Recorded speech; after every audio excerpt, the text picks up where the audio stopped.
Ya Allah ini dia ya, Ustaz Syam ini kita bahas. Nauzubillah summa nauzubillah. Min zalik, ya Allah. Nih Ustaz Syam ya, benarkah pasangan yang baik itu suami istri atau mungkin apa ya, boleh dibilang suami istri nggak lagi menikmati keindahan waktu bersama nih. Karena disebabkan kemaksiatan yang telah dilakukan berkali-kali. Coba dijelasin deh kemaksiatan apa nih yang menyebabkan ini, mohon izin. Silakan Ustaz Syam. Bismillahirrahmanirrahim. Tabi kembali guruku Ustaz Maulana Habib Abdullah Mas Fadli dimuliakan Allah Subhanahu wa taala. Kenikmatan hilang yang selanjutnya adalah pasangan yang halal, kenikmatannya akan menghilang karena kemaksiatan yang keempat, yaitu cheating atau selingkuh. Sesungguhnya Allah Subhanahu wa taala telah menetapkan sebagaimana zina itu yakni dilakukan oleh organ tubuh kita, alat kelamin kita, namun daripada bagian-bagiannya ada zina juga disebut dengan mata itu berzina, tangan itu pun berzina, telinga itu pun berzina, mulut itu pun berzina. Lalu yang membenarkannya adalah al-farj, yakni di antara kedua paha kita.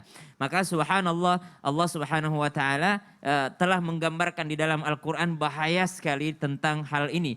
La taqrabuz zina innahu kana fahisha. Makanya tadi Mas Fadli sudah menggambarkan di awal, orang suka cerita gitu ya Mas Fadli. Betul, suka diceritain, suka betul. dicurhatin, maka dia ada rasa penasaran di dalamnya. Maka dikatakan karena Nabi SAW sudah yang namanya menggambarkan dari awal, ternyata ada yang namanya zina telinga, ternyata ada yang namanya zina mata. Kenapa? Karena gambaran-gambaran tadi itu yang merealisasikannya nanti itulah di antara dua paha tersebut. Maka subhanallah, na'udzubillahi min dzalik, falya'udzubillah, dari hal-hal yang demikian kita berlindung kepada Allah Subhanahu wa taala daripada pemicu-pemicunya, bukan hanya perselingkuhannya tapi pemicunya. Maka dari itu Allah Subhanahu wa taala menginginkan kita sangat khusyuk di dalam Al-Qur'an. Innalladzina amanu an takhsha qulubuhum lidzikrillah. Belumkah datang kepada orang-orang yang beriman untuk selalu tunduk khusyuk kepada Allah Subhanahu wa taala. Bagaimana bisa khusyuk kalau kita masih yang namanya mendekati perbuatan tersebut tanpa bermaksud menggurui ataupun mengajari. Kami bukanlah seorang yang lebih soleh daripada jamaah yang ada di rumah,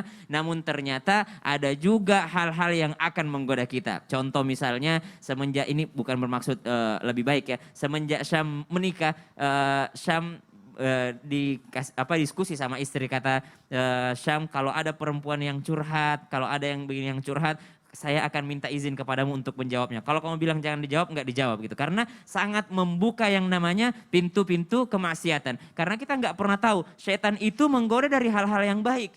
Jadi jangan kira teman-teman sekalian, setan itu menggoda dari hal-hal yang buruk. Tidak, setan itu menggoda dari hal-hal yang baik. Contoh tadi, sedekahnya, ibadahnya. Setan menggodanya bagaimana? Baca Al-Baqarah aja. Itu hal baik gak Al-Baqarah? Hal yang baik. Kemudian harta yang halal lalu dicampur dengan kesyirikan. Apakah harta yang halal itu baik? Baik. Setan menggoda daripada hal-hal yang baik. Orang curhat itu apakah baik? Baik orang curhat. Memberi solusi itu apakah baik? Baik. Tapi setan bisa masuk ke dalamnya. Idza qara'tal Qur'ana fasta'idz billahi minasyaitonir rajim. Kalau kau baca Quran, minta tolong kepada Allah perlindungan dari setan. Padahal kita mau baca Quran loh. Baca Quran itu baik, tapi setan bisa masuk ke dalamnya. Tsumma la'atiyannahum min baini aydihim wa min khalfihim wa an aymanihim wa an syama'ilihim wa la tajidu aktsarahum syakirin.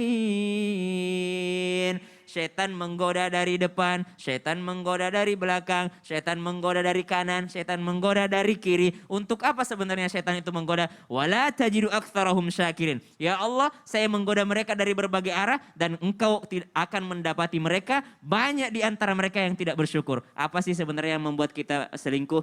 Yang membuat kita selingkuh adalah rasa tidak bersyukur di dalam diri kita. Nabi SAW mengingatkan, kalau engkau keluar rumah lalu engkau melihat seorang wanita dan itu menimbulkan syahwatmu, maka pulanglah engkau ke rumahmu, karena yang ada di rumahmu itu tidak berbeda dengan apa yang engkau lihat di luarnya. Namun itulah godaan syaitan, kita sama-sama ma'adzallah berlindung kepada Allah daripada hal-hal demikian. Iya, saya jadi ingat kata guru saya Ustadz Maulana. Apa itu? Bilang, kalau kau lihat sesuatu di luar itu yang bagaimana, itu sama yang di rumah. Iya. Nggak usah dipikirin. Jadi katanya. alhamdulillah.